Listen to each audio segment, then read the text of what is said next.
Hey everybody, David here, the Pro Soul Flipper. You can check me out on Instagram, the same account, Pro Soul Flipper. I post on there every day.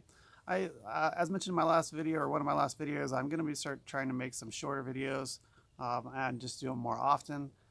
See if that works out better for people who like watching shorter videos. I guess I know that some of my videos get long-winded and people don't stick with them, but anyway, this video today I wanted to put together is going to be about eBay and free returns. So for the long time, I guess since they kind of implemented the free return policies, which maybe I can't remember. I want to say it was maybe in the start of 2019 or anyway. Pretty much I had a full year, 2019, all year I did free returns. And so I did it because it was simple. I did it because I believed it was getting me extra sales. Whether it was or not, I don't know. I have to assume that it was getting extra sales in some circumstances where people knew they wouldn't have to worry about whether they could return something or not if they didn't like it or whatever. I believe that the increase in amount of sales was justifying or making up for the cost of doing free returns. So um, at the time I started, I believe my return rate was about 2% or something like that.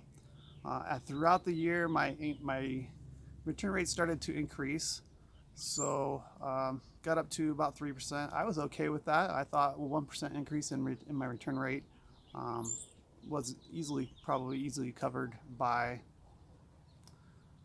the amount of extra sales I was getting, right? So the extra profit I was making. So I wasn't too concerned about it. And then fourth quarter came, and the returns started coming in more and more. So I hit 4% in return rate, and then I surpassed 4%. And after fourth quarter, shortly after fourth quarter, I was getting close. I was on my way to 5%, and I was getting really frustrated by just the type of returns I was getting. Just I changed my mind, or I found a better deal, or it didn't fit. Of course, you're going to get the didn't fit, because they didn't bother to look at the measurements that you provided. Um, anyway, I was getting frustrated. It was getting, my rate was getting a little bit too high, and so I was concerned that, maybe my extra sales, if I was getting them, wasn't really covering the amount of returns I was getting. So I made the decision in the middle of February. I believe that it was almost exactly the middle of February. It was like the 14th of February or something like that. Is that Valentine's Day? I don't know. Anyway, I made the decision that I was no longer going to do free returns, and so I bulk edited all my listings and switched them to 30-day returns.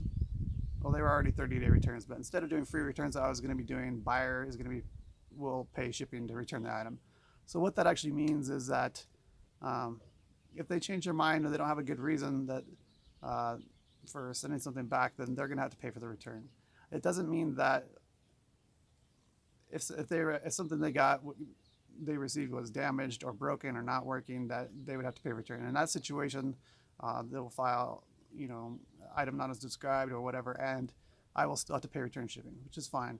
One concern I had was that people would just start lying about the reason, and that has happened a couple times, saying something like the pants, because they didn't fit, were defective.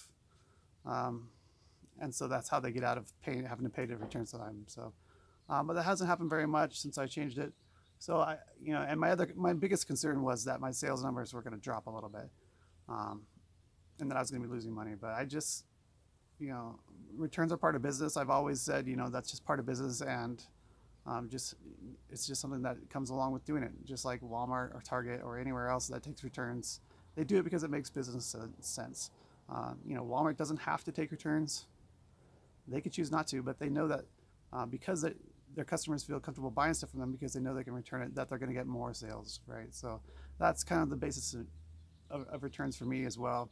I'm just doing away from the free returns just because I feel like maybe it's a little bit unnecessary. And so, and I did take a good run at it, so I really feel like I didn't just try it for a week and I didn't like it and went back. I did it for over a year. So I feel confident that uh, I got a good test for it to see what, beforehand of what my sales were like compared to now since I've done it. So now It's almost the middle of May. It's been almost 3 months, so I feel like that's a good amount of time to see if it's going to make a huge difference. There are always going to be some other factors that could be affecting whether or not, you know, my level of sales. So it's always going to be hard to say, if it was really the right decision or not. But here's what happened. So February was a bad month for me, and that was the month that I started doing it as far as sales goes. It was a really low month for me. I think I did less than $8,000 that month, which is lower than it should be. I felt like that month should have been 10,000. And there was probably some other things that going on, and the main one being I wasn't listing enough.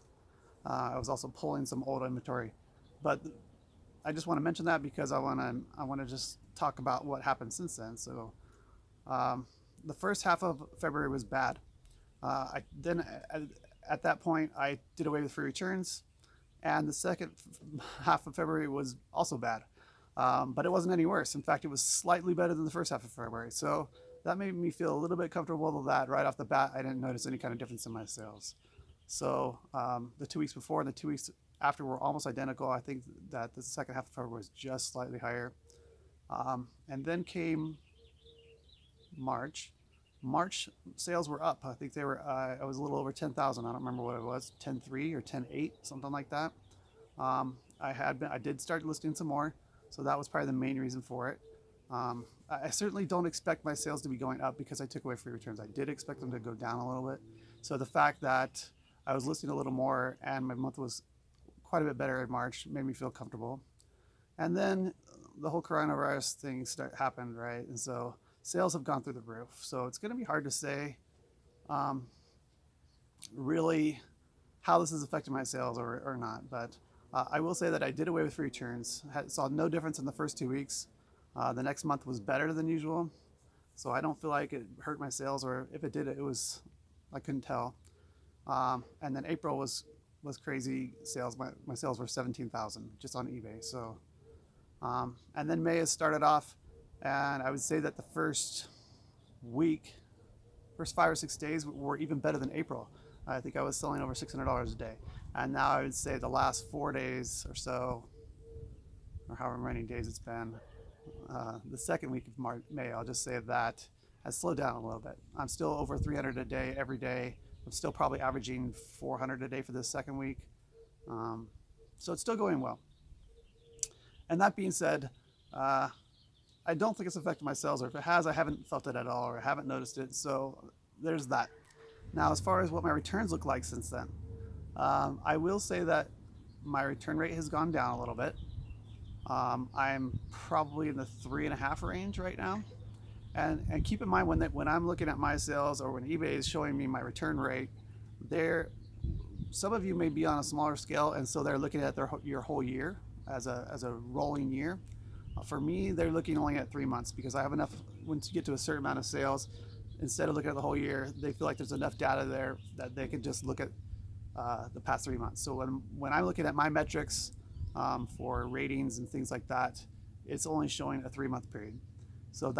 So for me, it's showing, I don't know, almost the 3 months since I quit doing free returns. So my return rate, I think right now, last time I looked, was like 3.2 or 3.3 or something like that. So it's gone down.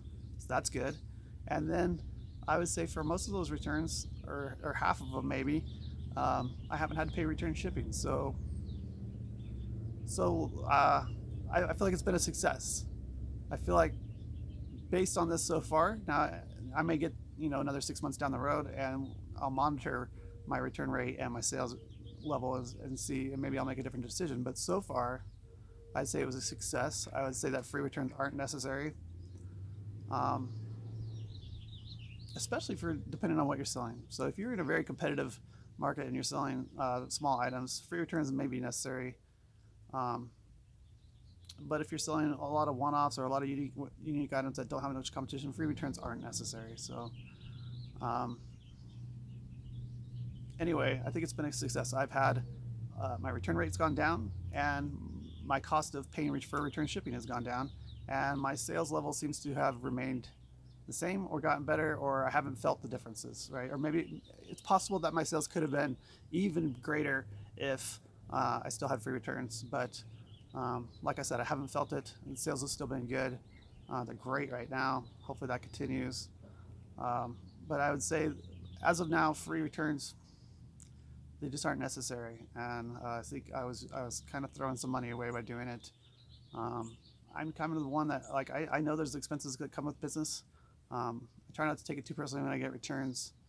I just see it as an expensive business, but and also I'm one that's kind of slow to make changes, which I think has its pluses and its advantage, some pluses and negatives, right? So one, it's like I think people make changes too harshly or too quickly or without even looking at real data, and then kind of shoot themselves in the foot by making those emotional decisions without really knowing how it's affecting their bottom line. But um, so to cap it off, I'll probably do another one of these videos in another 6 months or so, maybe right before fourth quarter, or maybe I'll wait till it's been a full year and kind of give you another look at free return, doing away with free returns, and what I think. Right now I don't see me going back to free returns, but you never know what happens. Um, but as for now, going well. So I'll keep doing what I'm doing and keep plugging away. So that's it on free returns. So if you have any questions or comments, let me know below. I read all the comments. I'll answer any questions. Hit that little bell button and subscribe to me so you can see my future videos coming up. Thanks for watching, guys.